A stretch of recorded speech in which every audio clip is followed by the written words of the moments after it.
After 33 years serving in the U.S. Army's Special Operations Unit, Bobby Hagee was ready to enjoy a well-deserved retirement. That was until age 47 when he was diagnosed with blood cancer. Imagine that. He was running out of options until he participated in an innovative clinical trial that changed his trajectory. Now, Bobby joins us now along with Dr. Krishna Komanduri to share the story. It's nice to have you both on. Thank you.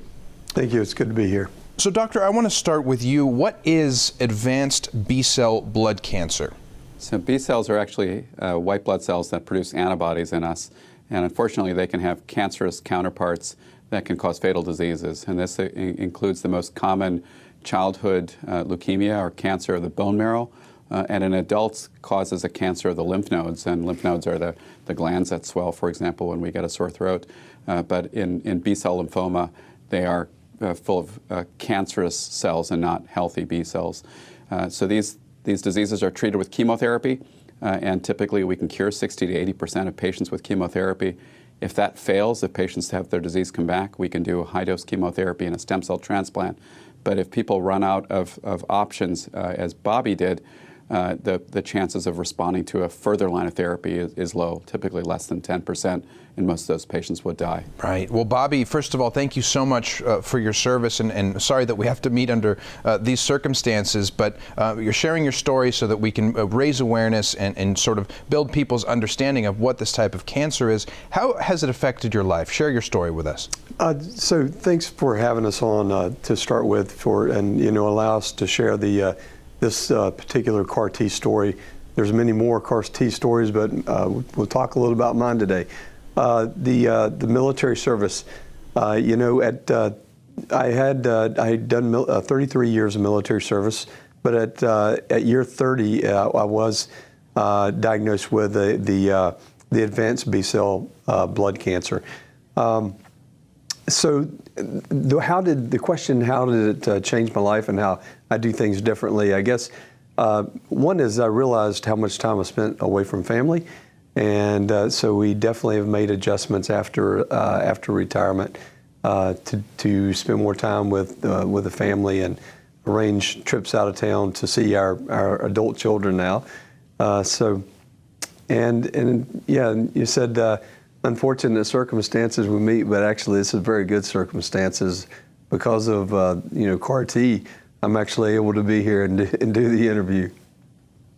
Well, we're very glad to be able to speak to you. It's an incredibly difficult fight, and we're so happy that we have the opportunity to sort of pick your brain about it. But Doctor, talk about that therapy a little bit more, what it's done for patients, what patients can expect as far as side effects, and how long or so it takes to go through that. Well, so when patients like Bobby have failed multiple lines of therapy, what happens is that they actually get white blood cells, healthy white blood cells collected, and then they're modified outside at a central laboratory. Typically takes 2 to 3 weeks, where the cells are genetically modified to have a new receptor that recognizes cancer cells, like a GPS system can help something go to where it's needed. So the cells, the white cells, become basically a smart bomb derived from their own healthy immune cells and can destroy cancer cells the way that our healthy T cells can destroy virus-infected cells, for example. So it takes about 2.5 weeks to develop those cells outside the laboratory. They're infused actually within a few minutes, just a few tablespoons worth of cells, just one infusion after a few days of chemotherapy. Patients typically stay in the hospital for a week or longer. There are side effects that can occur, but typically it's rare for patients to stay in the hospital longer than 2 weeks.